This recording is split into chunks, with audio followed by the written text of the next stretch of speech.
We will now demonstrate tracheal suctioning.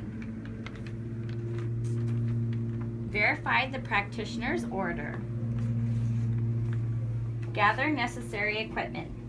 Oxygen source, handheld resuscitation bag with tubing, suction apparatus, collection container, connecting tubing, suction catheter kit, 1 liter bottle of normal saline solution, disinfectant pad, stethoscope, blood pressure monitoring equipment, pulse oximeter, highly recommended gown, and mask with face shield. Preparing your equipment. Place the suction equipment on the patient's overbed table or bedside stand. Position the table or stand on your preferred side of the bed to facilitate suctioning. Attach the collection container to the suction apparatus and the connecting tubing to the collection container. Label and date the normal saline. Attach the handheld resuscitation bag to the oxygen source and make sure it's readily available. Implementation. Perform hand hygiene. Confirm the patient's identity using at least 2 patient identifiers. Could you please tell me your name and date of birth, sir? Ted Stillman, 1/1/71. Assess the patient's vital signs, breath sounds, and general appearance, and observe for copious secretions to establish a baseline for comparison after tracheal suctioning.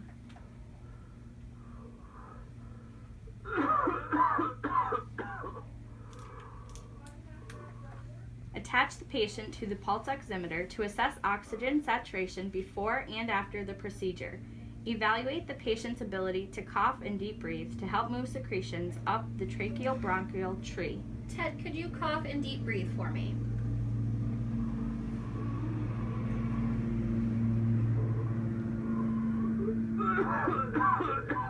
Good. Explain the procedure to the patient even if he's unresponsive.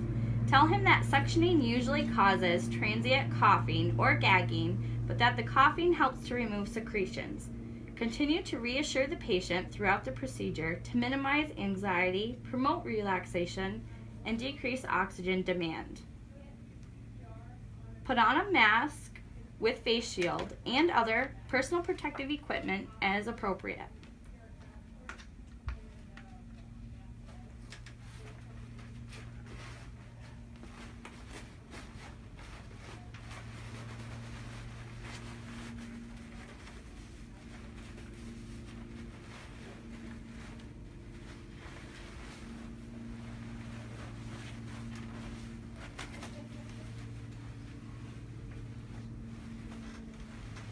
Unless contraindicated, elevate the head of the bed at a 30 to 45 degree angle to promote lung expansion and productive coughing and to prevent aspiration.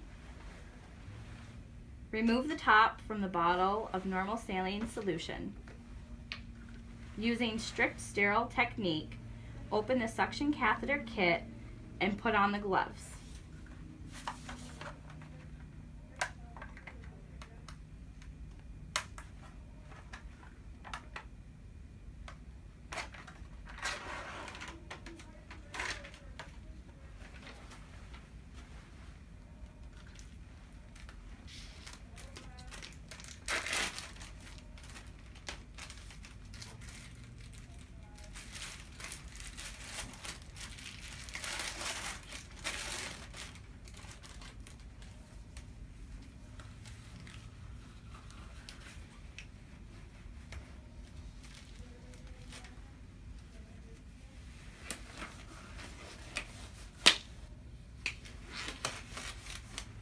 Using your dominant sterile hand, remove the catheter. Keep it coiled to prevent it from touching a non-sterile object. Using your non-dominant hand, pour normal saline into the disposable sterile container. Using your non-dominant hand to manipulate the connecting tubing, attach the suction catheter to the tubing. Using your non-dominant hand, set the suction pressure at 120. Higher pressures don't enhance secretion removal and may cause traumatic injury. Occlude the suction portal to assess suction pressure. Dip the catheter tip in the normal saline solution to lubricate the outside of the catheter and reduce tissue trauma during insertion. With the catheter tip in the sterile normal saline solution, occlude the suction control valve with the thumb of your non-dominant hand. Suction a small amount of solution through the catheter to lubricate the inside of the catheter, which facilitates passage of secretions through it. Note patient's vital signs.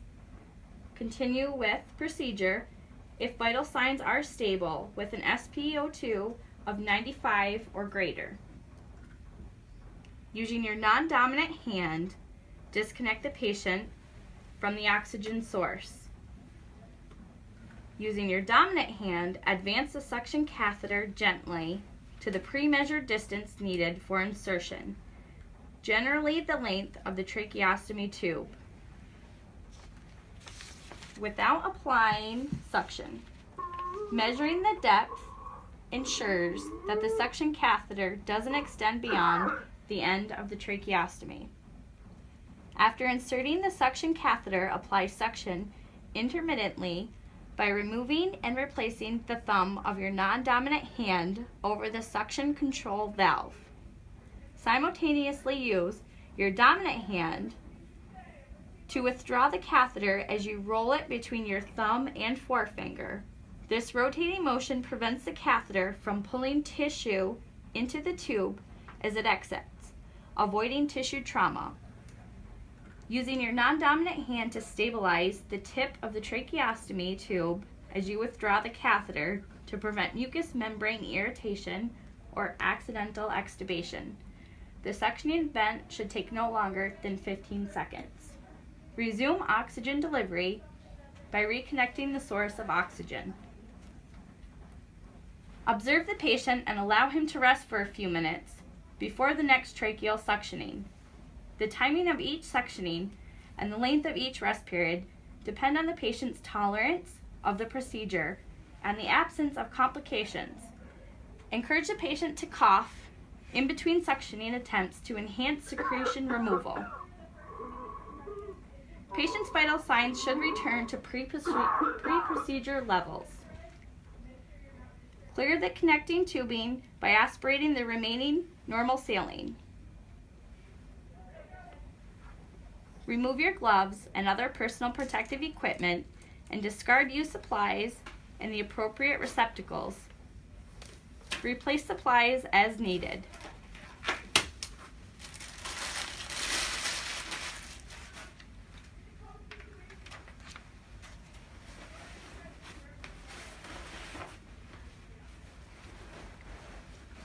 Perform hand hygiene. Maintain the head of the patient's bed at a 30 to 45 degree angle if the patient's condition allows to prevent pneumonia. Osculate the patient's breath sounds bilaterally. Assess the vital signs and monitor the oxygen saturation levels to assess the procedure's effectiveness.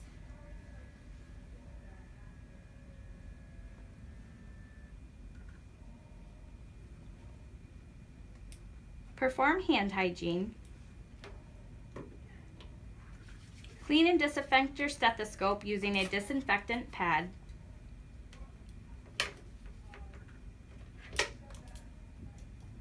Perform hand hygiene and document the procedure.